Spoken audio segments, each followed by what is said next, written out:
वैसे guys I hope you are doing well. ये Veer welcome to Stellar family. तो कैसे हो मेरे दोस्तों, मैं आशा करता हूँ शानदार तरीके से आप लोग अपनी लाइफ को एंजॉय कर रहे हो, अपनी सेहत, फैमिली और पढ़ाई का ध्यान काफी अच्छे से रख रहे हो।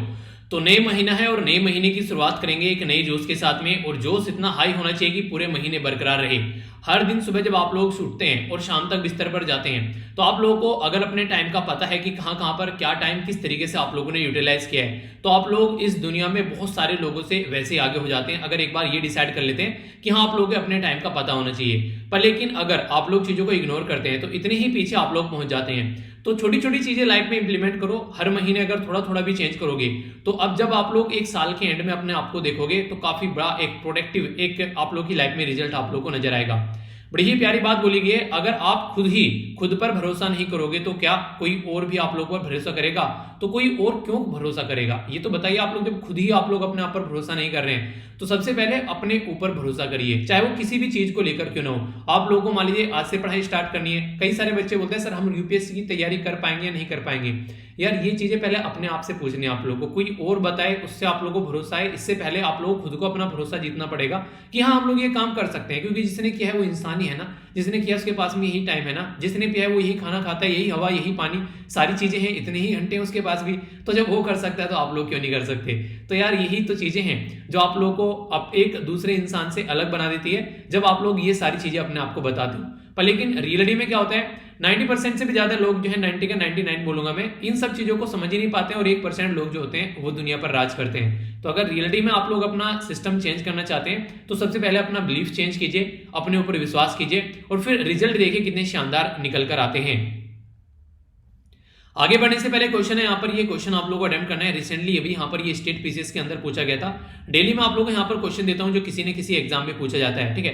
तो यहाँ पर बात की जा रही है फाइनेंस कमीशन के बारे में। तो बोला जा रहा है फाइनेंस कमीशन जो है वो किस पर्टिकुलर पर्पज के लिए बनाया जाता है, प्राइमरी ड्यूटी क्या है, यानी कि इसी पर्पज के लिए प्राइमरीली उसको बनाया गया। बोला गया कि यहाँ पर रिकमेंडेशन देता है कि जो टैक्स है उसका डिस्ट्रीब्यूशन किया जा सके सेंटर और स्टेट, यानी कि यूनियन और स्टेट के बीच में। दूसरा बोला गया कि यूनियन एनुअल जो बजट होता है उसको ये तैयार करता है, यानी कि हमारा जो बजट होता है वो इसके द्वारा तैयार किया जाता है। एडवाइस करता है प्रेसिडेंट ऑफ इंडिया को फाइनेंशियल मैटर में कि भाई साहब ऐसा कर लो, अगर यहाँ पर दिक्कत है तो ऐसा कर लो, ठीक है। इसी के साथ में एलोकेट करता है फंड टू वेरियस जो मिनिस्ट्री डिपार्टमेंट और जो हमारी कंट्री में यूनियन और स्टेट गवर्नमेंट के अंदर में जो आज के डेट में अवेलेबल है उनको। तो सही आंसर यहाँ पर क्या है आप लोगों के हिसाब से? आप लोग बताइए ए, बी, सी या फिर डी। वीडियो के एंड में इसकी बेसिक इन्फॉर्मेशन के साथ में मैं आप लोगों को एक्सप्लेन करूंगा, तो अच्छे से लेक्चर को एंजॉय कीजिएगा, यानी कि काफी अच्छे से लेक्चर आप लोगों को एंजॉय करना है, टकटकी लगाकर देखिएगा। सबसे पहले आप लोगों के सामने यहाँ पर मैं ओवरव्यू दूंगा क्या क्या हम लोग डिस्कस करने वाले हैं, इसके बाद में हम लोग आगे बढ़ेंगे। तो काफी प्यारा ये डिस्कशन रहने वाला है। तो आइए पहले एक ओवरव्यू ले लेते हैं, इसके बाद में आगे बढ़ेंगे। और वीडियो के एंड में आप लोगों को जैसे कि मैंने बताया कि यहाँ पर इस क्वेश्चन के आंसर के साथ साथ में लास्ट जो हमारा क्विज था उसको भी हम लोग रिवीजन करेंगे। और किसी भी चीज को अगर आप लोग जल्दी जल्दी रिवीजन कर लेते हैं, लंबे समय तक जब आप लोग उसको याद रख पाते हैं, अगर रिवाइज नहीं करते हो तो भूल जाते हो, ये बेसिकली एक तरीके से मेमोरी फॉर्मेशन का काम करता है रिवीजन, और एग्जाम में यही आप लोग के काम आता है। ओके, तो यहाँ पर आइए क्वेश्चन देखते हैं। क्वेश्चन के बेसिकली टॉपिक्स होंगे जो कि हम लोग डिटेल में डिस्कस करेंगे आर्टिकल्स के अंदर, जो देखेंगे आप लोग का डिस्कशन, ठीक है। सबसे पहले बात की जा रही है एनएससी के बारे में। तो एनएससी के बारे में बात ये की जा रही है कि अभी रिसेंटली यहाँ पर फॉर्म किया गया था इंप्लीमेंट करने के लिए निपुण भारत। तो निपुण भारत बेसिकली क्या है, इसको बोलते हैं national initiative for proficiency in reading, understanding and numeracy. तो ये जो बच्चे हैं उनकी जो लाइफ है उसको इंप्रूव करने के लिए इसको इंप्लीमेंट किया गया। और ये जो स्कीम थी यहाँ पर, या फिर जो ये निपुण प्रोग्राम था, ये हमारी कंट्री में एक स्कीम लॉन्च की गई थी, उस स्कीम का पार्ट था। ये कौन सी स्कीम या फिर कौन सा प्रोग्राम था, इसके बारे में आप लोग को बताना है। इंपॉर्टेंट है, काफी ज्यादा डिटेल में डिस्कस करूंगा। समग्र शिक्षा जो प्रोग्राम हमारी कंट्री में भी रिसेंटली लॉन्च किया गया, वो ऐसा नहीं है कि वो ऐसा ही बिल्कुल इंडिपेंडेंट और एक नया प्रोग्राम लॉन्च किया गया। ये एक ब्राउनफील्ड प्रोजेक्ट था। ब्राउनफील्ड प्रोजेक्ट मतलब ऑलरेडी जो प्रोग्राम थे उनको मर्ज कर बनाया गया, ऐसा नहीं कि बिल्कुल नया प्रोग्राम लाए। तो यहाँ पर सर्व शिक्षा अभियान, इसी के साथ में राष्ट्रीय माध्यमिक शिक्षा अभियान, और इसी के साथ में एक और स्कीम को मर्ज कर ये यहाँ पर समग्र शिक्षा जो बेसिकली प्रोग्राम बनाया गया। तो ये क्या था, इसके बारे में आप लोगों को बताना है। निष्ठा एक काफी इंपोर्टेंट एक इनिशिएटिव है, तो इसको बोलते हैं नेशनल इनिशिएटिव 4। तो 4 क्या, तो आगे आप लोगों को बताना है यहाँ पर। तो ये जो प्रोग्राम है यहाँ पर, ये इंप्रूव करता है क्वालिटी फॉर जो एक तरीके से school education through the integrated teacher training, यानी टीचर्स को भी ट्रेनिंग प्रोवाइड कराई जाती है ताकि सिस्टम को इंप्रूव किया जा सके। इंपॉर्टेंट है यहाँ पर हेल्थ के बारे में अगर कोई आप लोगों से बात करें तो इसके बारे में आप लोग आइडिया रखिएगा। बेसिकली अगर बात करें तो गांव वाले एरिया में और शहर वाले एरिया में हेल्थ में काफी बड़ा डिफरेंस आप लोगों को नजर आ जाएगा। तो आप लोगों को ये बताना है कि कितना डिफरेंस है इनके बीच में, कितना परसेंटेज गांव में बेसिकली अवेलेबल है हेल्थ केयर सर्विस और कितने प्रतिशत शहर में है। शहर में भी 100% नहीं, अगर आप लोग बोले कि हाँ 100% है, नहीं ऐसा नहीं है, तो आप लोग को इसके बारे में बताना है। सऊदी अरेबिया एक ऐसी कंट्री है जहां पर मैक्सिमम आप लोग को रेतीला एरिया देखने को मिलेगा, इनके वहां पर रेत आप लोग काफी लार्ज स्केल पर देखने को मिलता है, ठीक है। तो इंपॉर्टेंट मुद्दा यहां पर अभी ये है कि आप लोगों को यहां पर ये बताना है बेसिकली कि सऊदी अरेबिया कब तक बोल रहा है कि यहां पर अपने आप को नेट जीरो एमिशन की कैटेगरी में लेकर आएगा, यानी कि जितना भी यहां पर एक तरीके से जो पोल्यूशन है वो प्रोड्यूस करेगा उतना ही उसको एब्जॉर्ब करेगा, ये उसका ऑल्टरनेटिव खोजेगा। तो ये यहां पर कब तक इसका नेट जीरो का टारगेट इसने डिसाइड किया है।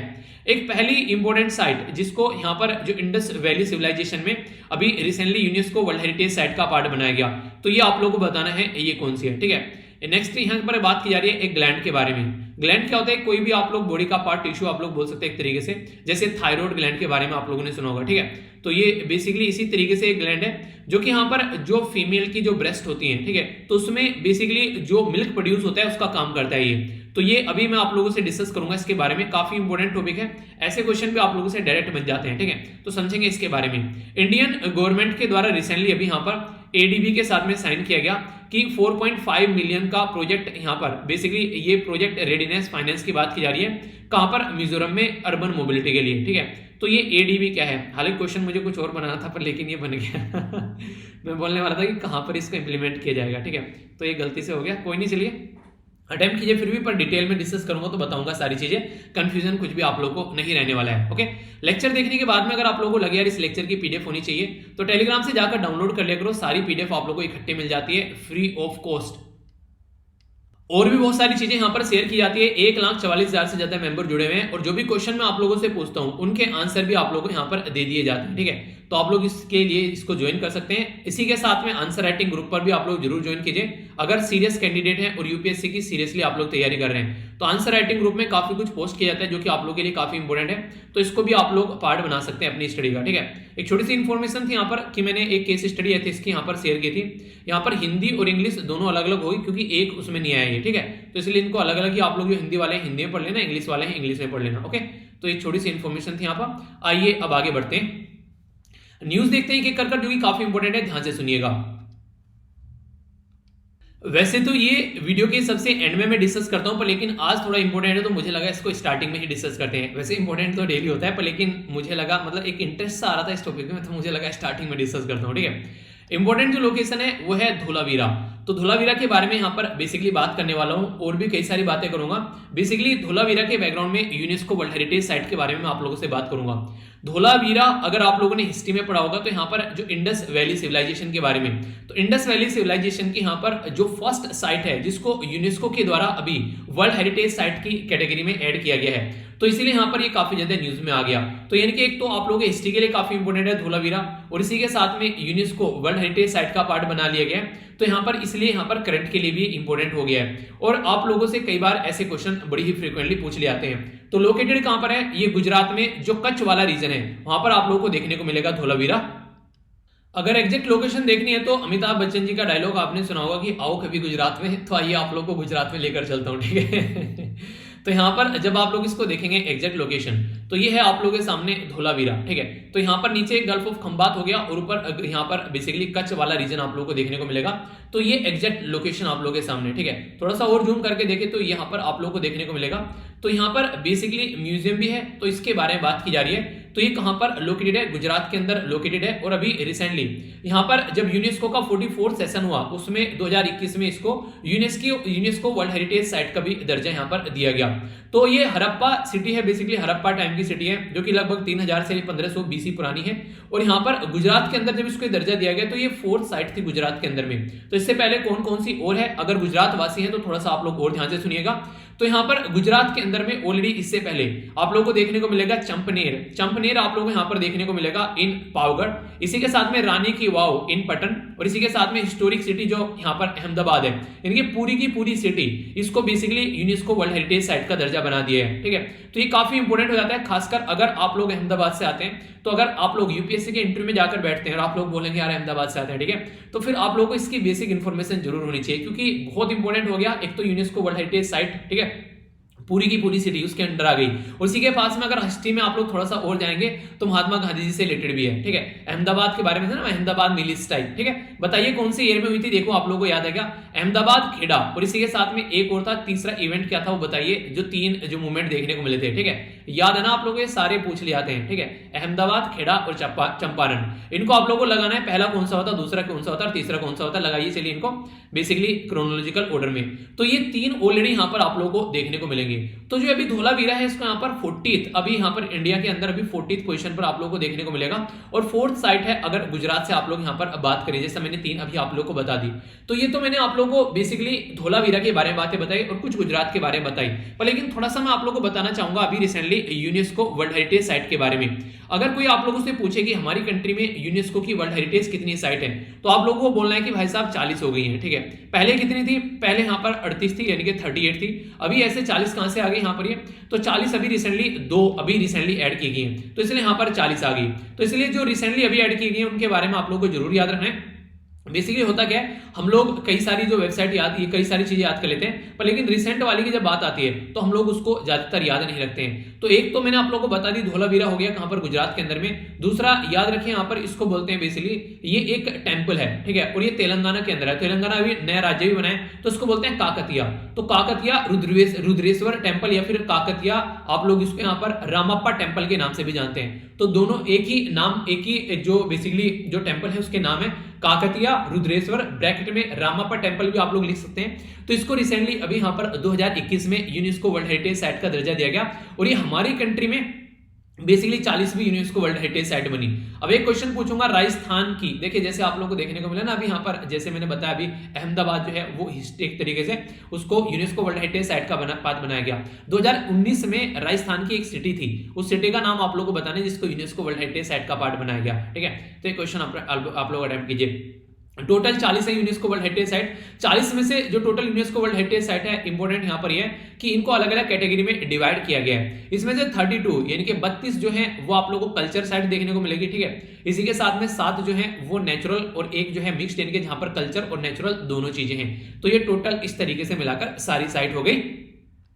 एक और क्वेश्चन अब आप लोगों को यहाँ पर अपने अपने स्टेट के अंदर जाकर बेसिकली देखना है कहां कहां पर आप लोगों के राज्य के अंदर यूनेस्को वर्ल्ड हेरिटेज साइट है। अगर हाँ है तो उसके बारे में जरूर बताएगा, और अगर नहीं है तो जो नेशनल लेवल पर जितनी यूनेस्को वर्ल्ड हेरिटेज साइट है, ठीक है, उनके बारे में थोड़ा थोड़ा सा आइडिया कम से कम आप लोगों को होने चाहिए। ओके, तो ये था बेसिकली इनिशियल टॉपिक, जो मुझे लगा कि हिस्ट्री के पॉइंट ऑफ से भी, करंट के पॉइंट ऑफ से भी काफी इंपॉर्टेंट है, तो इसको थोड़ा सा अच्छे से कवर करते हैं स्टार्टिंग में, ठीक है। आइए अब आगे चलते हैं। आज जो यहाँ पर आप लोगों के सामने इंपॉर्टेंट डे है, ये है यहाँ पर बेसिकली 1 नवंबर को सेलिब्रेट किया जाता है, और ये है वर्ल्ड वेगन डे। तो यहाँ पर एक तरीके से इसको विश्व शाकाहारी दिवस भी आप लोग बोल सकते हैं। तो यहाँ पर एक तरीके से अवेयरनेस फैलाई जाती है। देखिए आज की डेट में अगर आप लोग थोड़ा सा समझने की कोशिश करिए, ठीक है, जैसे मान लीजिए एक भैंस है, ठीक है, उस भैंस ने क्या किया, दूध दिया, और दूध के बाद में आप लोगों ने पनीर बना लिया, ठीक है, उस पनीर को खाया, उससे जो प्रोटीन निकल कर आया, ठीक है। एक साइड में यहाँ पर ये जो चिकन है उसको खाया, ठीक है। एक मुर्गा है जो कि एक अंडे से एक मुर्गा निकला, ठीक है, उस मुर्गे को बेसिकली काफी लंबे समय तक खाना पीना दाना वगैरह खिलाते रहे, और जब वो मुर्गा कंप्लीट हो गया, ठीक है, तब उसको काटा गया, और काटने के बाद में उसको खाया गया, तो उसके अंदर से जो प्रोटीन निकल के आया वो यहाँ पर आप लोगों को देखने को मिलेगा। जब आप लोग कंपेयर करेंगे तो यहाँ पर नॉर्मली एक भैंस के जो दूध से प्रोटीन निकल कर आ रहा है और ये वाला जो प्रोटीन है, ठीक है, जब इनको प्राइस में कंपेयर करेंगे तो ये वाला प्रोटीन जो है वो काफी ज्यादा महंगा पड़ जाता है। यानी कि इतना सारा पानी पिलाया, खाना खिलाया, इतने लंबे समय तक उसके टाइम उसके ऊपर इन्वेस्ट किया, पाला, तब जाकर जो प्रोटीन मिल रहा है, और यहाँ पर भैंस का अगर दूध निकाल कर लेकर आ रहे हैं, उससे प्रोटीन निकाल कर ले रहे हैं, तो ये प्रोटीन काफी ज्यादा सस्ता पड़ता है। तो ये माना जाता है कि कई बार जब हम लोग नॉनवेज को सपोर्ट करते हैं तो इसका मतलब ये है कि हम लोग कहीं ना कहीं रिसोर्सेज को एक तरीके से अच्छे से यूटिलाइज नहीं कर रहे हैं। इसका मतलब ये नहीं कि मैं ये बोल रहा हूँ कि नॉनवेज नहीं खाना है, ठीक है, वो आप लोगों की खुद की चॉइस है, इसमें मैं कमेंट नहीं कर रहा हूँ। मैं बेसिकली एक एनालिसिस बता रहा हूँ जिसके ऊपर जो वो लोग जो नॉनवेज नहीं खाते हैं वो इस बात के ऊपर बेसिकली डिस्कशन करते हैं, ठीक है, और ये बोलते हैं कि इसमें रिसोर्सेज का काफी ज्यादा दोहन होता है, और आने वाले टाइम में जिस तरीके से पॉपुलेशन बढ़ रही है तो रिसोर्सेज को काफी इफेक्टिवली यूटिलाइज करना काफी ज्यादा जरूरी है। तो इसलिए ये बोला जाता है कि कुछ ना कुछ ऑल्टरनेटिव ऐसे ढूंढने चाहिए जिसमें कम टाइम में अच्छा रिजल्ट हम लोग पा सके। तो इसी के चलते यहाँ पर ये इस तरीके से डे सेलिब्रेट किया जाता है इन सब चीजों के बारे में अवेयरनेस फैलाने के लिए, ठीक है। आप लोग जो खा रहे हैं जो पी रहे हैं वो आप लोग एंजॉय करते रहिए, उसके बारे में ज्यादा सोचने की जरूरत नहीं है, वो आप लोग खुद का डिसीजन होना चाहिए, कोई और आप लोग के ऊपर नहीं थोपेगा। और इसी के साथ में आज कर्नाटका दिवस भी है, जो कर्नाटका वाले सभी जो भाई बहन यार दोस्त रिश्तेदार हैं सबको अच्छे से एंजॉय करना है। बेसिकली एंजॉय तो सबको करना है क्योंकि एक तरीके से नया राज्य फॉर्म किया गया तो हमारे देश में तो एक तरीके से सभी इसको एक तरीके से एंजॉय कर सकते हैं, ठीक है। लेकिन अपने अपने राज्य के बारे में आप लोगों को जरूर पता होना चाहिए, ऐसा नहीं कि डिवाइड करने की बात है, बेसिकली पता होना चाहिए क्योंकि वहां से क्वेश्चन आप लोग के एग्जाम में पूछ ले जाते हैं, ठीक है। तो ये कर्नाटका है, अगर आप लोग देख पा रहे हैं यहाँ पर टच करता है गोवा, दूसरे नंबर पर ये आप लोगों को महाराष्ट्र, तीसरा हो गया यहाँ पर तेलंगाना, चौथा हो गया बेसिकली आंध्र प्रदेश, पांचवा हो गया यहाँ पर ये तमिलनाडु और छठा हो गया केरला। जब तक तेलंगाना और आंध्र प्रदेश अलग नहीं हुए थे तो 5 राज्य टच करते थे, अब 6 राज्य टच करते हैं, ठीक है। यानी कि 2014 के बाद में अब यहाँ पर कर्नाटक को 6 राज्य टच करते हैं। तो ये इसके बारे में कुछ बेसिक इन्फॉर्मेशन होगी, ठीक है। तो जो बनाया गया था 1 नवंबर आज की डेट आप लोग को याद रखनी है, जिसके बारे में आप लोग बेसिकली कर्नाटक से आते हैं तो ये सारी चीजें आप लोगों को पता ही होगी वैसे, ठीक है। आइए आगे चलते हैं। अब जो न्यूज में आप लोगों से डिस्कस करने वाला हूं काफी डिटेल में, कई सारी इंपॉर्टेंट बातें आप लोगों के सामने आने वाली है, ठीक है। तो ध्यान से सुनिएगा, क्वेश्चन भी कई बार बन जाते हैं यहाँ पर जो ये इंपॉर्टेंट टॉपिक है ये आप लोगों का बेसिकली जो बायोलॉजी वाला पोर्शन होता है यानी कि जो जनरल साइंस वाला पोर्शन होता है उसमें भी ये काफी बड़ा आप लोगों को फायदा पहुंचाएगा। अभी हमारी कंट्री में नेशनल इनोवेशन फाउंडेशन जिसको NIF आप लोग बोलते हैं उसके द्वारा डेवलप की गई यहाँ पर एक मेडिसिन, ये जो दवाइयां है ये जो मेडिसिन है काफी इंपॉर्टेंट है, किसके लिए, ये है बेसिकली मास्टिक, ठीक है। तो एक पर्टिकुलर जेल है, एक पर्टिकुलर बीमारी होती है जिसको बोलते हैं MASTITIS, ठीक है। तो मास्टिस जो बीमारी होती है ये बेसिकली इंपैक्ट डालती है एक पर्टिकुलर ग्लैंड के ऊपर, ये पर्टिकुलर जो ग्लैंड होता है जिसमें मिल्क प्रोड्यूस होता है तो उसके ऊपर इंपैक्ट डालती है, जिसकी वजह से काफी ह्यूज इंपैक्ट पड़ता है खासकर जो जीव जंतु होते हैं जो जानवर होते हैं उनके ऊपर। तो उसी के बारे में इंफॉर्मेशन मैं प्रोवाइड कराने वाला हूं। Department of science and technology है, उसके बारे में अगर मैं आप लोगों से बात करूं तो उसके द्वारा रिसेंटली अभी यहाँ पर जो एक तरीके से बोला गया कहीं ना एक तरीके से यहाँ पर इसके ऊपर स्टडी की गई कि यहाँ पर कहीं ना कहीं इसके ऊपर स्टडी की जाएगी तो किसानों को काफी फायदा होगा। और इंडिजिनियसली अगर कोई चीजें डेवलप करते हैं अपने देश के द्वारा अपने आप तो और भी ज्यादा फायदा होता है। तो यहाँ पर जो ये जिसका नाम रखा गया मास्टिक जेल, तो ये क्या क्या चीजें इंप्रूव करेगा, तो ये इंप्रूव करेगा जो उधर क्या होता है बेसिकली जो मिल्क प्रोड्यूसिंग पार्ट होता है, यानी कि एक तरीके से अगर आप लोग नॉर्मल इंसान के बारे में बात करें तो आप लोग इंसान की अगर ब्रेस्ट देखेंगे खासकर वुमेन की, इसलिए यहाँ पर क्योंकि एक तरीके से जो आप लोगों ने देखा कि माँ एक बच्चे को दूध पिलाती है, आप लोगों ने पिया होगा, सबने पिया, ठीक है। तो उस तरीके से आप लोग समझ सकते हैं। तो जो वो पार्ट होता है बॉडी का जिससे हम लोग दूध पीते हैं बचपन में, तो वो सारा जो पार्ट होता है उसको आप लोग कंपेयर कर सकते हैं इस तरीके से जानवर का। जब यहाँ पर आप लोग देखोगे तो इनमें प्रोसेसर एक ही होता है जो दूध बनता है और जो निकल कर आता है, तो उसी के बारे में बात की जा रही है। तो इसको बेसिकली जो पूरा पोर्शन आप लोगों को यहाँ पर देखने को मिलेगा, ये यहाँ पर आप लोगों को इसको बोलते हैं मामेरी बेसिकली ग्लैंड, ठीक है। तो मामेरी जो यहाँ पर एलुब्रेस जो बेसिकली बोला गया है, तो ये जो ग्लैंड होता है इसमें से दूध निकल कर आता है, ठीक है।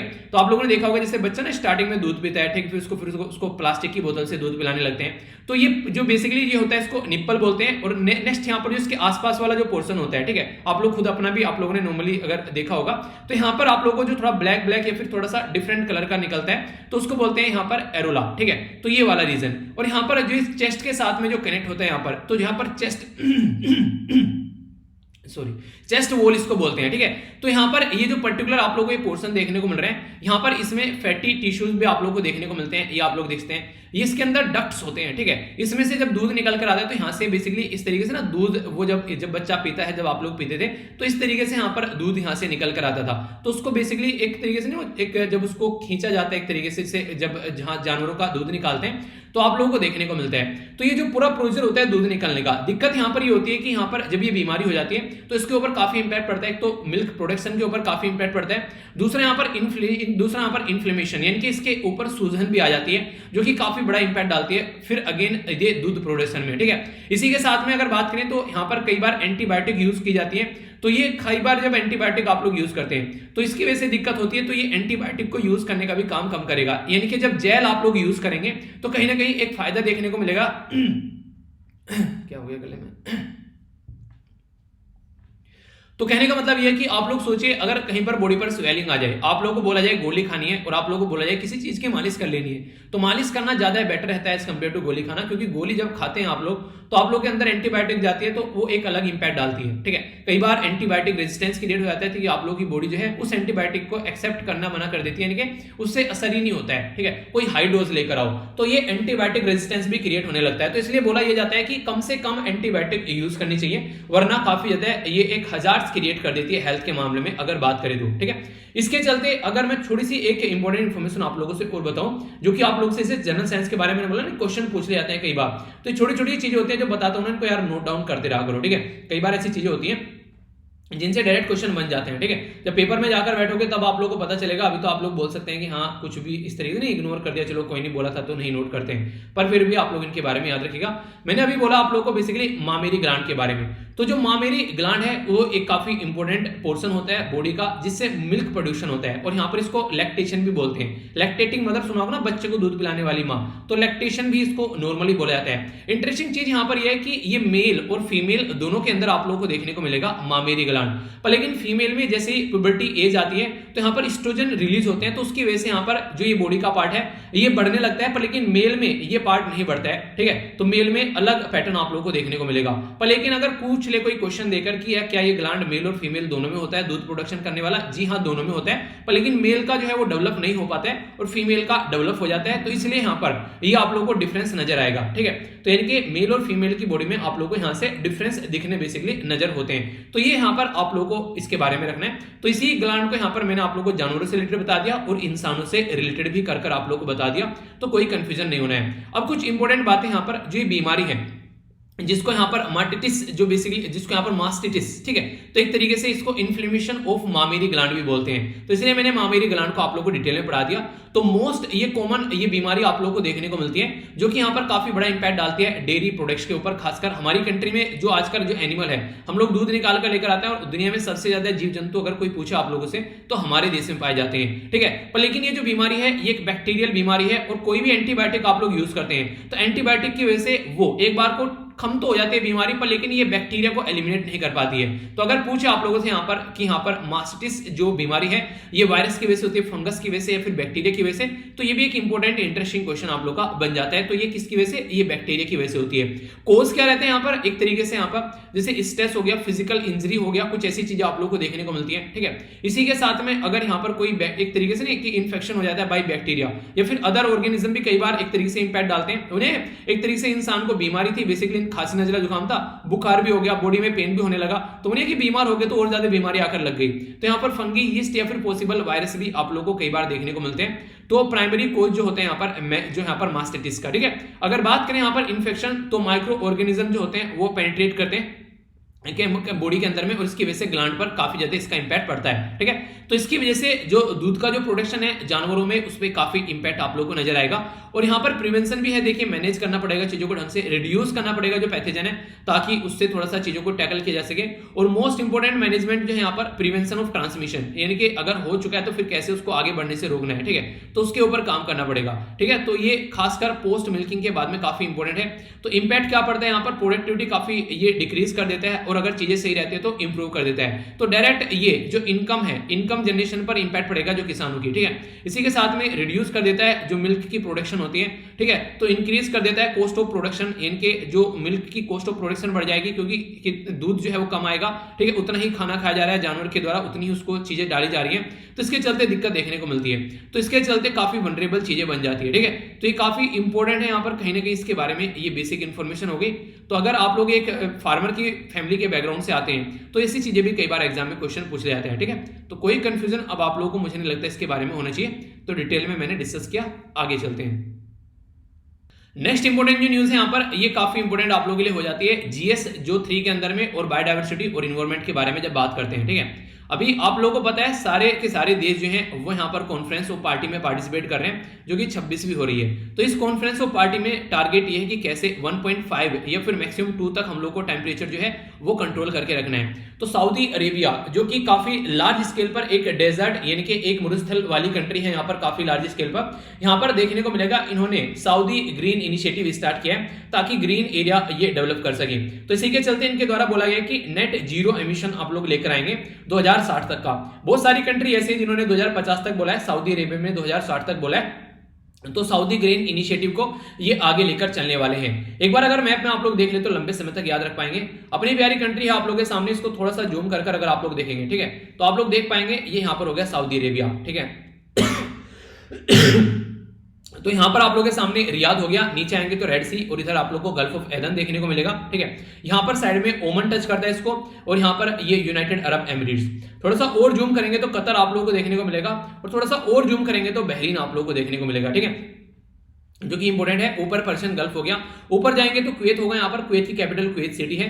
तो कई बार ऐसी जो एरिया है उनके बारे में क्वेश्चन भी आप लोगों से बन जाते हैं। इधर इराक हो गया, और इधर आएंगे तो आप लोगों को जॉर्डन देखने को मिलेगा, ठीक है। और यहाँ से थोड़ा सा और इसको अगर जूम करके आप लोग देखेंगे तो यहाँ पर एक पर्टिकुलर लोकेशन आप लोगों से कई बार पूछी जाती है, इसको बोलते हैं गल्फ ऑफ अकाबा, ठीक है। तो गल्फ ऑफ अकाबा यहाँ पर आप लोगों को देखने को मिलेगा, एक साइड जो इसकी वो सऊदी अरेबिया से टच करती है, ठीक है। तो ये इंपॉर्टेंट क्वेश्चन आप लोगों से बन जाते हैं। तो ये बेसिकली मैंने सऊदी अरेबिया के बारे में बात की, तो आप लोग हल्का सा आइडियाज के बारे में जरूर रखिएगा, ठीक है। तो ये है बेसिकली यहाँ पर ये हो गया बेसिकली जो काफी इंपॉर्टेंट लोकेशन है, मदीना के बारे में सुना होगा आप लोगों ने, ठीक है। और यहाँ पर ये हो गया जद्दा, तो ये सऊदी अरेबिया के अंदर ही है, और रियाद इसकी एक कैपिटल हो गई। तो लोकेशन अच्छे से देखा करो, जब भी कोई मैप देखा करो जाकर। बेसिकली ऐसा नहीं है कि ये प्रोग्राम जो है वो एक एरिया में काम करेगा, इसके बेस पर क्या करेंगे, वेजिटेशन कवर करेंगे, यानी एक तरीके से जो नहीं एक तरीके से जो कवर किया जाएगा, ग्रीनरी यहाँ पर आप लोगों को देखने को मिलेगी। इसी के साथ में कार्बन जो एमिशन है, यानी कि जो कार्बन डाइऑक्साइड जो यहाँ पर एमिट होता है, जो निकलता है इन्वायरमेंट में, उसको ये कम करेंगे। इसी के साथ में पोल्यूशन को कम करेंगे।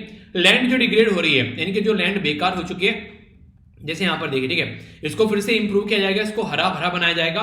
तो ये वाला काम करने वाले हैं, और इनका टारगेट है 2060 तक का कि जो नेट एमिशन है वो कम कर दे। सोचिए एक ऑयल प्रोड्यूस करने वाली कंट्री के द्वारा ऐसा टारगेट रखा गया है, तो ये काफी बड़ी बात है। ये चाहते हैं कि इनकी कंट्री जो है वो ऑयल के ऊपर डिपेंडेंट न रहे, दूसरे भी ऑल्टरनेटिव आज के डेट में ये खोज रहे हैं। इसी के साथ में ये यहाँ पर बेसिकली फोकस कर रहे हैं कि मेथेन को भी कम किया जाए। और आप लोगों को याद होगा, मैंने आप लोगों को बताया भी था कि जो मेथेन होती है उसको CH4 बोलते हैं, और कार्बन डाइऑक्साइड जो होती है उसको CO2 बोलते हैं। अगर मेथेन निकल रही है, कार्बन डाइऑक्साइड निकल रही है, तो आप लोगों को देखने को मिलेगा कार्बन डाइऑक्साइड के कंपेयर में मेथेन जो होती है वो 80% ज्यादा इन्वायरमेंट को गर्म करती है। पर अच्छी बात यहां पर यह है कि मेथेन जो है वो ज्यादा लंबे समय तक इन्वायरमेंट में टिकती नहीं है, कार्बन डाइऑक्साइड लंबे समय तक इन्वायरमेंट में टिकती है। पर हाँ, पर इंपैक्ट के बारे में बात करें तो 80% ज्यादा है। इसीलिए बोलते हैं कि मेथेन जो है वो बेसिकली निकलनी नहीं चाहिए, बहुत ह्यूज इंपैक्ट डालती है। तो इसको भी खत्म, इसको भी यहाँ पर 2020 के लेवल पर लाने की बात की जा रही है 2030 तक का, तो इसके ऊपर ये काम करेंगे।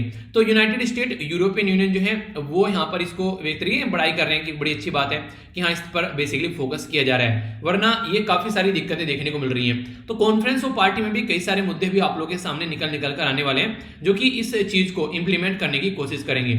इसी के साथ में ये मैंने आप लोगों को बता दिया कि नेट जीरो टारगेट यहां पर किया जा रहा है। तो इसका मतलब ये होता है कि जितना प्रोड्यूस कर रहे हैं उतना ही एब्जॉर्ब करेंगे। तो कहने का मतलब ये है कि जितने पेड़ काटे जा रहे हैं उतने ही पेड़ लगाए जाएंगे। तो ये होता है नेट जीरो, ठीक है। तो एमिशन को जीरो करने का मतलब कभी भी ये नहीं होता है कि बिल्कुल भी एमिशन नहीं करेंगे। यानी कि फैट बढ़ गया, कुछ गलत खा लिया, लग रहा है कि यार आज फैट बढ़ जाएगा, तो थोड़ी सी ज्यादा एक्सरसाइज कर दो, उसको न्यूट्रल कर दो, तो ये वाला फंडा देखने को मिलेगा। तो ग्रोस जीरो होना है, टोटल जीरो होना है, यानी कि जितना बेसिकली फैट बढ़ाया उतना ही नेगेटिव कर दिया, जितनी आज की डेट में आप लोगों ने एक्सरसाइज कर डाली, ठीक है। तो ग्रोस होना चाहिए, यानी कि नेट जीरो के बारे में बात करते हैं यहाँ पर, यानी कि ग्रोस जो होना चाहिए टोटल मिलाकर। कंसर्न यहाँ पर ये है, अगर रिसेंट रिपोर्ट के हिसाब से बात करें, टाइटनिंग द नेट, ठीक है, ये है बेसिकली ऑक्सफॉर्म इंटरनेशनल की अनाउंस किया गया नेट जीरो टारगेट जो है वो भी एक तरीके से यहां पर एक तरीके से आप लोगों को देखने को मिलेगा डेंजर डिस्ट्रक्शन है। यहां पर प्रायोरिटी कटिंग कार्बन अगर एमिशन के बारे में बात करें, 100 ऑफ कंट्री जो है वो सेट कर रही है कि नेट जीरो एमिशन लेकर चलेंगी, ठीक है।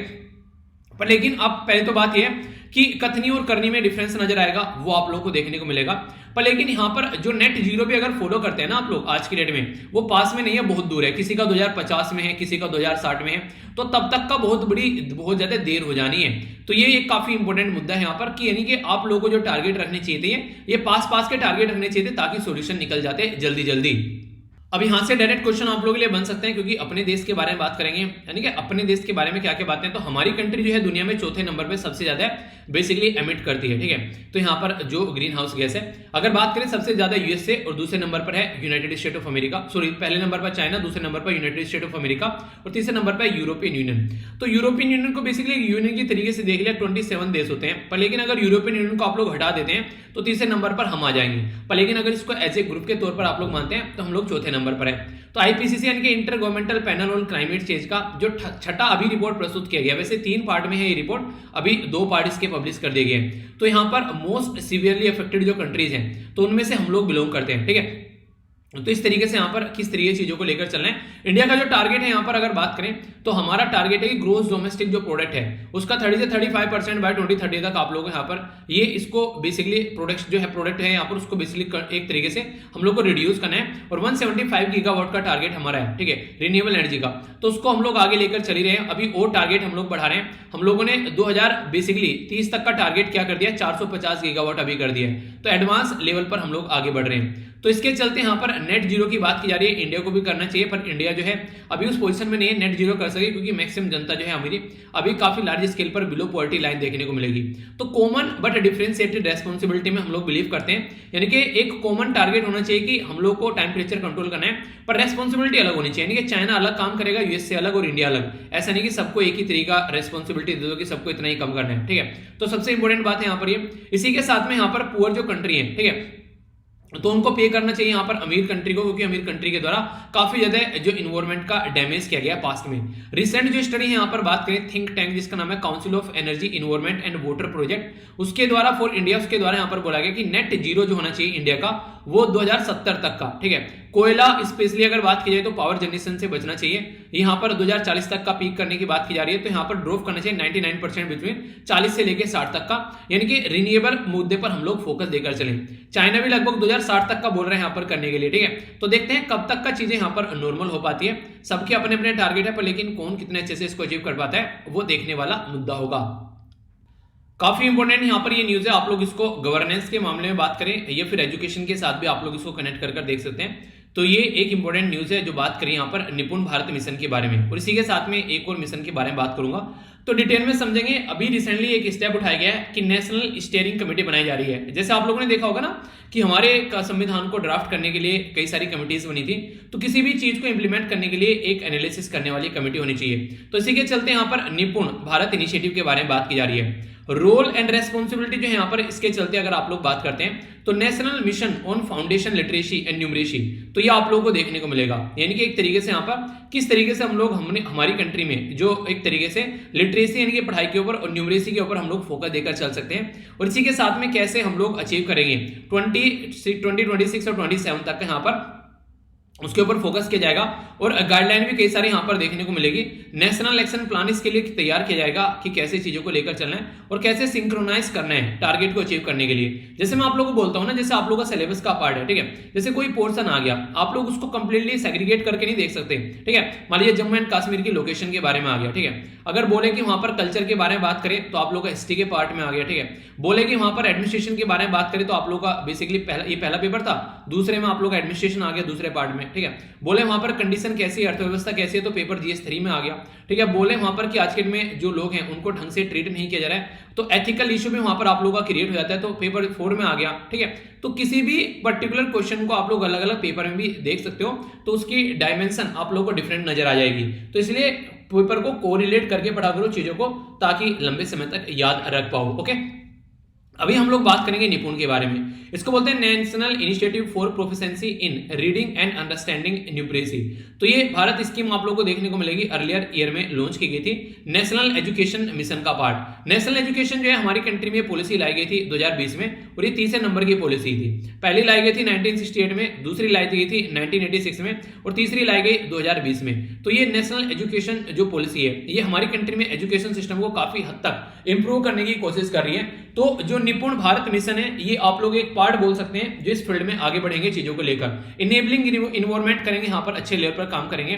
तो कई सारे तरीके से एवरी जो चाइल्ड है यहाँ पर वो अचीव करेगा यहाँ पर डिजायर लर्निंग कॉम्पिटेंसी यानी कि दक्षता आप लोगों को देखने को मिलेगी उसके अंदर में। तो यहाँ पर बात की जा रही है बेसिकली 2026-27 तक का, तो ये एक तरीके से न्यूमरेसी कंप्लीट होनी चाहिए ग्रेड 3 तक का। तो ये नेशनल एजुकेशन पॉलिसी के अंदर भी आप लोगों ने देखा होगा, मैंने आप लोगों को डिस्कस किया था, ठीक है। जिस किसी ने अब तक यहाँ पर नेशनल एजुकेशन पॉलिसी की वीडियो नहीं देखी है और फर्स्ट टाइम इसके बारे में पढ़ रहा है तो वो जरूर देखेगा, सर्च कर लेना नेशनल एजुकेशन पॉलिसी बाय वीर, डिटेल में इसको मैंने एक्सप्लेन किया है, कोई कंफ्यूजन नहीं होगा, ठीक है। आगे अगर बात करते हैं, फोकस एरिया रहेगा कि कैसे एक्सेस और कैसे रिटेन करना है चिल्ड्रन को, क्योंकि फाउंडेशनल जो ईयर होते हैं वो काफी इंपॉर्टेंट होते हैं। कई सारे बच्चे आते हैं फिर आना बंद कर देते हैं, ऐसी दिक्कतें देखने को मिलती है। टीचर की कैपेबिलिटी इंप्रूव की जाएगी, क्योंकि टीचर के अंदर भी हुनर होना चाहिए बच्चों को थामने का। पता चला टीचर क्लास में बैठकर सो रहा है तो बच्चे कहां से रुकेंगे, तो वाली चीजें हो जाती है। ठीक है, तो पढ़ाने में इंटरेस्ट होना चाहिए, ये नहीं कि बस यहाँ काम है कि कर लेते हैं, ऐसा नहीं है। टीचिंग एक ऐसी चीज होती है उसमें अगर इंटरेस्ट नहीं लेगा इंसान तो देखिए वो अपनी तो लाइफ के ऊपर इंपैक्ट डाले चाहे ना डाले, पर सामने वाले की लाइफ जरूर बर्बाद करेगा। ठीक है, तो इसलिए उसमें इंटरेस्ट लेना काफी ज्यादा जरूरी है। टीचर का इंटरेस्ट होना चाहिए टीचिंग में, तभी मजा आता है पढ़ने वाले का भी और पढ़ाने वाले का भी। इसी के साथ में बात करें development of high quality and diversity, जो बात की जा रही है इसके बारे में, तो टीचर जो रिसोर्स लर्निंग के बारे में बात की जा रही है, मटेरियल के बारे में, और ट्रैक करना प्रोग्रेस चिल्ड्रन के यहाँ पर कैसे काम चल रहा है, तो कितनी अचीव कर ली है उन्होंने लर्निंग। तो एक तरीके से नजर भी रखनी पड़ेगी कि किस तरीके से किस लेवल पर क्या प्रोग्रेस चल रही है, ताकि अगर कहीं कोई दिक्कत है तो उसको आइडेंटिफाई करके उसको बताया जा सके। निपुण भारत जो है ये इंप्लीमेंट किया जा रहा है डिपार्टमेंट ऑफ जो स्कूल एजुकेशन एंड लिटरेसी, जो कि मिनिस्ट्री ऑफ एजुकेशन के अंडर में आता है। 5 ईयर इंप्लीमेंटेशन की जो मैकेनिज्म है यहाँ पर, तो नेशनल जो इसी के साथ 5 जो लेवल पर जो 5 टायर नहीं होता, 5 टायर सिस्टम बोलते जैसे, तो नेशनल लेवल पर, स्टेट लेवल पर, डिस्ट्रिक्ट लेवल पर, ब्लॉक लेवल पर और स्कूल के लेवल पर इसको इंप्लीमेंट किया जाता है। तो ये 5 लेवल आप लोगों को देखने को मिलेंगे। अब अगर बात करूं मैं आप लोगों से समग्र शिक्षा प्रोग्राम के बारे में, तो ये काफी इंपॉर्टेंट एक न्यूज बन जाती है। बेसिकली है क्या, हमारे देश में कई सारी स्कीम थी, जैसे कि सर्व शिक्षा अभियान हो गया, आप लोगों ने इसके बारे में पढ़ा भी होगा कई जगह। ठीक है, राष्ट्रीय माध्यमिक शिक्षा अभियान हो गया। ठीक है, इसी के साथ में टीचर एजुकेशन हो गया। तो इन तीनों को सबज्यूम कर लिया गया एक जगह, और तीनों को एक जगह मिलाकर यहाँ पर ये समग्र शिक्षा प्रोग्राम आप लोगों के सामने निकल कर आया। एम जो था स्कीम का वो है कि कैसे जो स्कूल लेवल पर खासकर, ठीक है, तो किस तरीके से प्री स्कूलिंग लेवल पर खासकर बात करें, प्री स्कूलिंग लेवल से यानी कि जो नर्सरी, एलकेजी, यूकेजी होती है वहां से लेकर आप लोगों को यहाँ पर 12th तक का पहुंचना है, तो इसके ऊपर फोकस देना है। तो फाउंडेशन, लिटरेसी और न्यूमरेसी के ऊपर बात की गई, और जो निष्ठा है यहाँ पर, जिसको national initiative for school heads and teachers holistic achievement कहते हैं, जो एडवांसमेंट कहते हैं। तो इसका मतलब ये होता है कि स्कूल के जो प्रिंसिपल हैं और स्कूल के जो टीचर हैं, जो क्लास के जो हेड्स हैं, उनको भी यहाँ पर प्रोडक्टिव वे में आगे लेकर चलना है। तो यहाँ पर बच्चों की कैपेबिलिटी बढ़ाने के लिए निपुण बनाना है और टीचर्स की जो कैपेबिलिटी बढ़ाने के लिए निष्ठा बनाना है। ठीक है, तो ये कंफ्यूजन नहीं होना चाहिए। तो क्वालिटी ऑफ टीचिंग भी इंप्रूव होगी और एक तरीके से इंटीग्रेटेड टीचिंग लर्निंग प्रोग्राम भी आप लोगों को देखने को मिलेगा। तो निपुण और निष्ठा में डिफरेंस आप लोगों को बताना चाहिए। नहीं, बच्चा बहुत निपुण है तो ये सुना टीचर के एक तरीके, टीचर के लिए आप लोग कंफ्यूजन में आ जाओ, तो टीचर के लिए निष्ठा को, इस टीचर के अंदर बहुत निष्ठा है, बहुत शानदार तरीके से इंसान पढ़ाता है। ठीक है, तो वो वाली बात है यहाँ पर। तो दोनों में कंफ्यूज मत हो जाना, अगर एग्जाम में आ जाए कि यार ये निपुण और निष्ठा तो एक जैसा है, पता नहीं पढ़ा तो था, पता नहीं क्या हो गया। ठीक है, तो ऐसा नहीं होना चाहिए। तो तभी आप लोग इसको समझ पाओगे जब ढंग से कॉन्सेप्ट की क्लैरिटी के साथ में आगे बढ़ोगे। काफी इंपोर्टेंट न्यूज है यहाँ पर बात की जा रही है। एशियन डेवलपमेंट बैंक, जो कि एशिया में डेवलपमेंट का काम करता है, इसके द्वारा रिसेंटली अभी 4.5 मिलियन जो बेसिकली अभी यहाँ पर लोन दिया गया है। किसके लिए ये दिया गया है? जो हमारी कंट्री में जो मिजोरम राज्य है उसमें अर्बन मोबिलिटी के लिए, यानी कि अर्बन मोबिलिटी यानी कि जो शहर वाला जो एरिया है वहां पर किस तरीके से हम लोग जैसे कि अपना गाड़ी वगैरह, व्हीकल वगैरह जो कि एक तरीके से जनता के लिए चलाते हैं, उसके बारे में यहाँ पर बात की जा रही है। एशियन डेवलपमेंट बैंक यानी कि एडीबी जो है गवर्नमेंट ऑफ इंडिया के द्वारा साइन किया गया था यहाँ पर 484 मिलियन लोन का, जिसके चलते यहाँ पर ट्रांसपोर्ट को इंप्रूवमेंट करने की बात की गई और इसी के चलते यहाँ पर चेन्नई कन्याकुमारी इंडस्ट्रियल कॉरिडोर के बारे में बात की गई थी तमिलनाडु के अंदर में। तो ये काफी इंपॉर्टेंट है यहाँ पर। तो इसके चलते अगर हम लोग देखें तो एक्सपेक्टेशन ये किया जा रहा है कि यहाँ पर इस प्रोजेक्ट के लिए फाइनेंसिंग हुई और अर्बन में खासकर जो कैपिटल है आइजोल, वहां पर भी काफी ज्यादा इससे सपोर्ट मिलने वाली है। खासकर उन एरिया में जहां पर चीजें जो हो चुकी हैं अनप्लान नहीं हो चुके हैं, तो वहां पर थोड़ी सी प्लान वे में चीजें होंगी। तो इसी के चलते यहाँ पर सीवियरली जो एक तरीके से अफेक्टेड चीजें हैं उसको थोड़ा सुधारा जाएगा। आप लोगों ने देखा होगा कई जगह, अगर आप लोग दिल्ली में भी जाते हैं, फिर अपने जो सिटीज हैं आसपास में उसमें जाते हैं, बड़े ही अलग तरीके से चीजें बनाई गई हैं। ठीक है, तो बड़े ही अनप्लान्ड तरीके से चीजें बनाई गई हैं। सबसे शानदार तरीके से एक प्लान्ड जो सिटी है हमारे देश में उसको बोलते हैं चंडीगढ़। अगर कभी वहां पर आप लोग जाओगे तो आप लोगों को देखने को मिलेगा बड़े ही डिफरेंट तरीके से, मतलब ये कि शानदार तरीके से जो चीजों को प्लान किया गया वहां पर इस तरीके के प्लान अगर सारी सिटी हो तो जिंदगी जीने मजा आ जाए, पर ऐसा कुछ है नहीं है। तो ये दिक्कत देखने को मिलती है। ठीक है, रोड जो है काफी आप लोगों ना वहां पर काफी भीड़ भाड़ वाला इलाका रहेगा, काफी सेफ्टी के बारे में बात करें, पता नहीं कौन कहां से निकल के आ जाएगा। ठीक है, इसी तरीके से इफिशिएंसी नहीं रह पाती है अगर सामान को ले जाना है, इन्वायरमेंट की सस्टेनेबिलिटी नहीं रहती है। पर लेकिन अगर ये सारी चीजें हो जाएं तो इसका अपोजिट हो जाएगा, यानी कि एक तरीके से रोड जो होगी वो चौड़ी हो जाएगी। ठीक है, ये एक तरीके से जो इंपैक्ट है सेफ्टी वेफ्टी वाली सारी चीज सही हो जाएंगी। ठीक है, इफिशिएंटली यहाँ पर बहुत ज्यादा अच्छे से जो सामान आना जाने स्टार्ट हो जाएगा, लोग आने जाने स्टार्ट हो जाएंगे और इन्वायरमेंट के लिए भी काफी अच्छा रहेगा। तो इसलिए यहाँ पर ये काफी इंपॉर्टेंट हो जाता है। बात की जा रही है मिजोरम के बारे में, तो मिजोरम जो है आप लोगों को वो हमारी कंट्री में नॉर्थ ईस्ट में राज्य देखने को मिलेगा जो 3 राज्यों को टच करता है, त्रिपुरा को टच करता है, मणिपुर को टच करता है और टच करता है यहाँ पर बेसिकली आसाम को। और जब आप लोग बात करेंगे इंटरनेशनल बाउंड्री की, तो ये म्यांमार और बांग्लादेश को टच करता है, ठीक है। तो ये काफी इंपॉर्टेंट है, यहाँ पर म्यांमार और बांग्लादेश को टच करता है मिजोरम, इनके 2 कंट्री के साथ में इंटरनेशनल बाउंड्री शेयर करता है मिजोरम। एशियन डेवलपमेंट बैंक के द्वारा यूपीएससी के द्वारा क्वेश्चन पूछा जा चुका है, तो इसके बारे में थोड़ा आइडिया रखिएगा। यूपीएससी में हो सकता है डिफरेंट तरीके से, या फिर आप लोगों से अगर स्टेट पीसीएस के अंदर क्वेश्चन बन जाए। बात की जा रही है रीजनल डेवलपमेंट बैंक, एक तरीके से यानी कि रीजनल एरिया में डेवलपमेंट का काम करता है। 1966 में इसको स्टेब्लिश किया गया मनीला फिलीपीन के अंदर में, ठीक है। टोटल मिलाकर 68 मेंबर है इसके अंदर, पर लेकिन अगर बात करें तो यहाँ पर आप लोग 68 मेंबर में 49 फ्रॉम एशिया, ठीक है। तो देखिए अगर आप लोग बात करें आज की डेट में, तो एक तरीके से पैटर्न आप लोग ऐसे देखने को मिलेगा कि कोई भी ऑर्गेनाइजेशन है उसमें एक एरिया के मेंबर नहीं रह गए हैं, अलग अलग कॉन्टिनेंट से मेंबर आप लोगों को देखने को मिलते हैं। अगर कोई ऐसी स्टेटमेंट आप लोगों को देखी सारे मेंबर सारे एशिया से ही हैं, ठीक है, तो इसका मतलब आप लोगों को देखने को मिला कुछ ना कुछ कंफ्यूजन है इसके अंदर में, क्योंकि सारी चीजें इतनी इंटरमिक्स हो चुकी हैं, हर एक ऑर्गेनाइजेशन में पता नहीं कौन कौन कहां से मेंबर जुड़े हुए हैं, ठीक है। तो इस तरीके से थोड़ा सा आप लोग उसको सतर्क हो जाइए। अगर बात करें इंडिया जो है वो वन ऑफ द मेंबर है, 5 लार्जेस्ट अगर बात करें शेयर होल्डर के बारे में, ठीक है, तो इसमें देखने को मिलेगा Japan, United state of America, ठीक है। टोटल मिलाकर यहां पर सबसे ज्यादा शेयर होल्डर ये मिलेंगे, ईच है 15.6%, ठीक है। चाइना है 6.4%, इंडिया है 6.3% और ऑस्ट्रेलिया है 5.8%।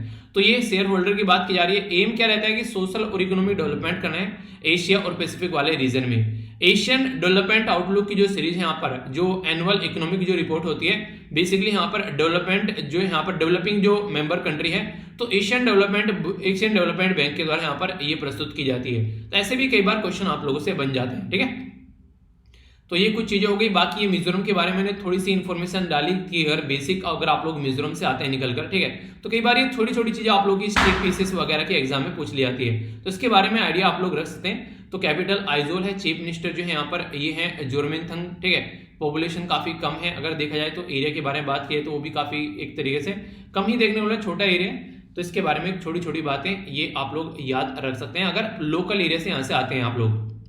बाकी कॉन्फ्रेंस ऑफ पार्टी 26 के बारे में यहाँ पर बात की जा रही है। आप लोगों को पता है यहाँ पर ये कॉन्फ्रेंस ऑफ पार्टी 26 जो है ये स्टार्ट हो रही है अभी यहाँ पर ग्लासगो यानी कि यूके के अंदर में। तो ये 26 टाइम यहाँ पर अभी मिल रहे हैं, ठीक है। तो यहाँ पर आप लोगों से मैंने बात भी की थी, हमारी कंट्री में कौन सी थी कॉन्फ्रेंस ऑफ पार्टी जब हमारी कंट्री मिले थे, याद आ रही है? नहीं याद आ रही तो चलो याद करो, कमेंट बॉक्स में लिखो। एक कॉन्फ्रेंस ऑफ पार्टी आप लोगों को इंडिया के अंदर भी यहाँ पर देखने को मिली थी, ठीक है। तो दिल्ली डिक्लेरेशन के बारे में मैंने आप लोगों से डिस्कस भी किया था, इसके बारे में आप लोगों को बताना है। तो अभी यहाँ पर ये फोकस रहेगा कि कैसे जो पेरिस क्लाइमेट एग्रीमेंट के अंदर जो हम लोगों ने प्रोमिस किए थे, तो उसको हम लोगों को बेसिकली इंप्लीमेंट करना है। और प्रोमिस में ये था कि 1.5 से लेके 2 डिग्री सेंटीग्रेड तक टेम्परेचर हम लोग को कम करना है। क्योंकि अभी मैंने कुछ दिनों पहले आप लोगों से डिस्कस किया था कि अफ्रीका के बहुत सारे एरिया में और इवन जो यहाँ पर आर्टिक वाला रीजन है, ये बोला जा रहा है कि अफ्रीका से तो ग्लेशियर खत्म हो जाया करेंगे और आर्टिक वाले रीजन में से एक बार को बर्फ खत्म हो जाया करेगी।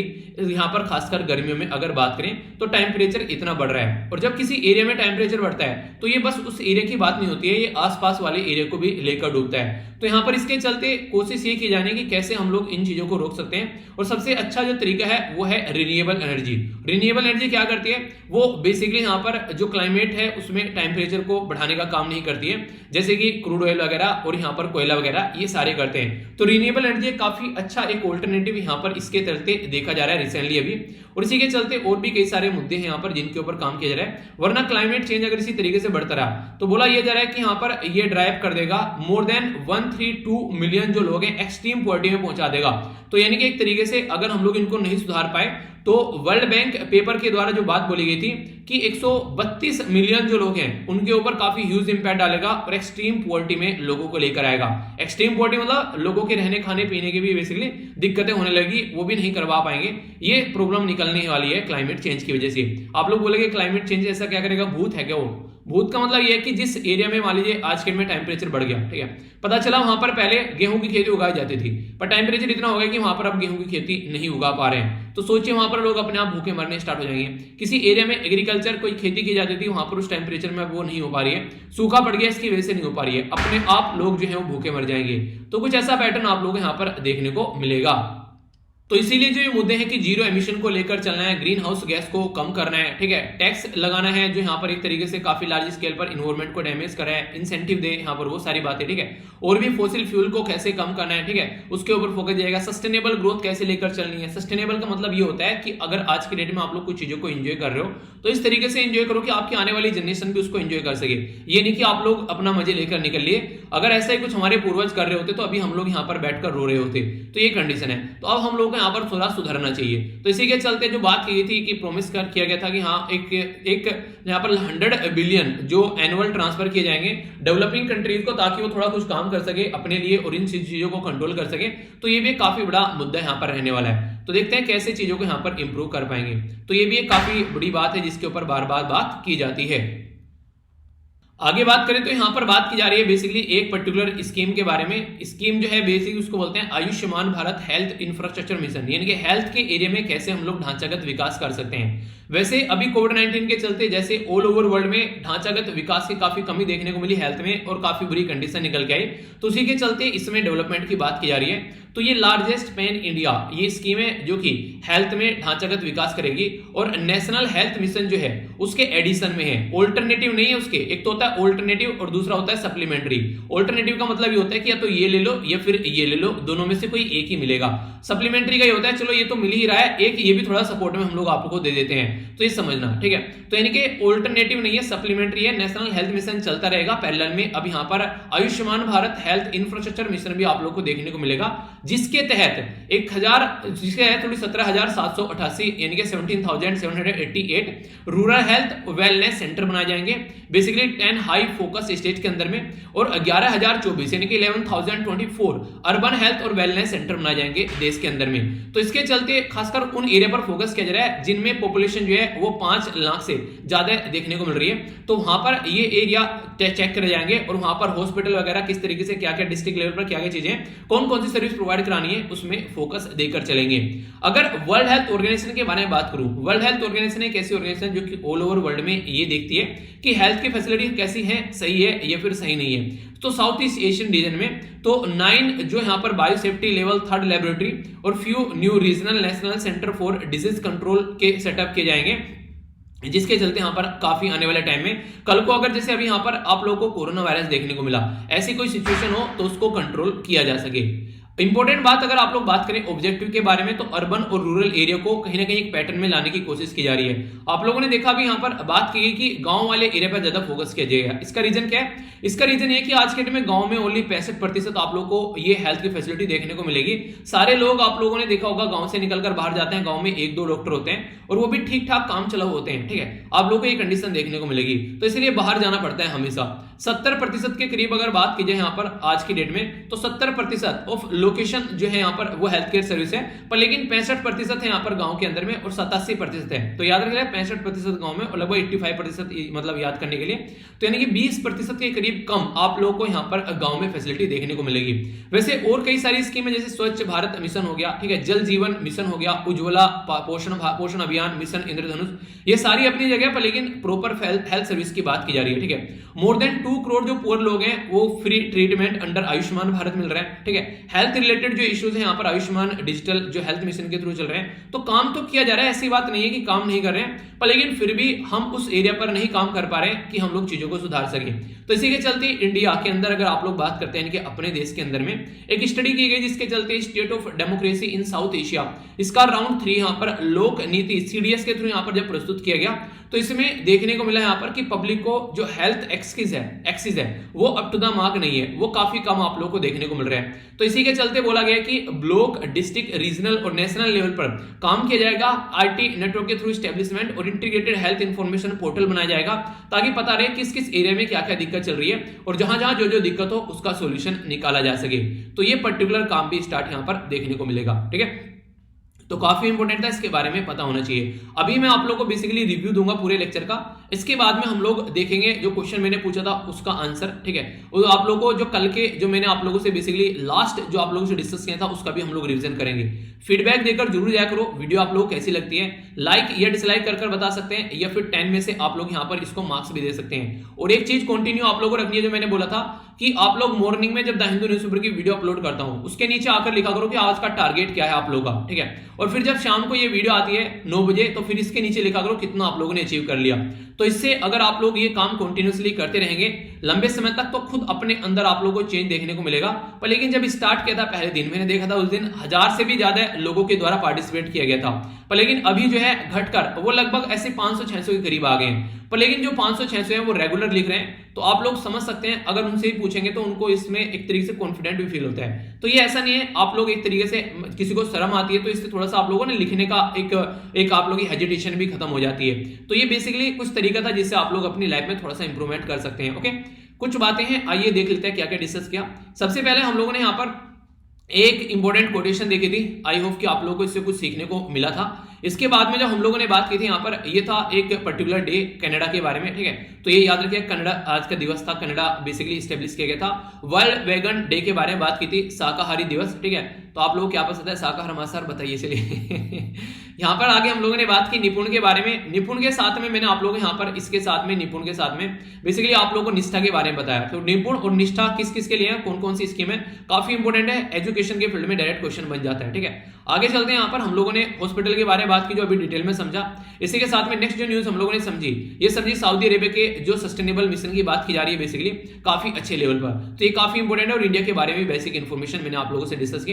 नेक्स्ट हम लोगों ने यहाँ पर बात की कॉन्फ्रेंस ऑफ पार्टीज के बारे में। ये काफी इंपॉर्टेंट एक बीमारी थी जो मुझे लगा इसके बारे में डिटेल में पता होना चाहिए, तो हम लोगों ने काफी अच्छे से इस बीमारी के बारे में समझा। इसी के साथ में यहाँ पर मामेरी ग्लैंड क्या होता है ये भी मैंने आप लोगों को बताया, और सारी क्या क्या दिक्कत है, क्या क्या सोल्यूशन है, वो सारी बातें हम लोगों ने जानी, ठीक है।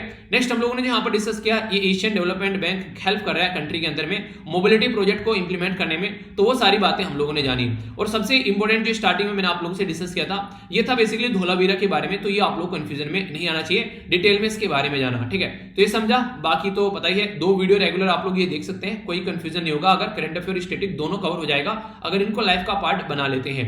आइए अब क्वेश्चन आप लोगों के सामने, एनएससी क्या है इसके बारे में आप लोग को बताना है। निपुण भारत जो है मिशन, इसके द्वारा इंप्लीमेंट करने की बात की जा रही है। ये किस पर्टिकुलर स्कीम का पार्ट लॉन्च किया गया था। अगर बात करें समग्र शिक्षा, इसके बारे में तो 3 स्कीम को मिलकर इसको बनाया गया, तीनों स्कीम के नाम लिखने हैं। निष्ठा अगर बात करें तो इसकी फुल फॉर्म आप लोगों को बतानी है। रूरल में और शहर वाले एरिया में कितने प्रतिशत आज की डेट में हेल्थ फैसिलिटी प्रोवाइड कराई जाती है। सऊदी अरेबिया जो है उसके बारे में हम लोगों ने बात की, तो इसके बारे में आप लोग याद रखते हैं। इसी के साथ में अगर बात करूं यहाँ पर इंडस वैली सिविलाइजेशन के बारे में आप लोग को याद रखना है, ठीक है। ये काफी इंपॉर्टेंट है जिसके बारे में आप लोग याद रख सकते हैं, ठीक है।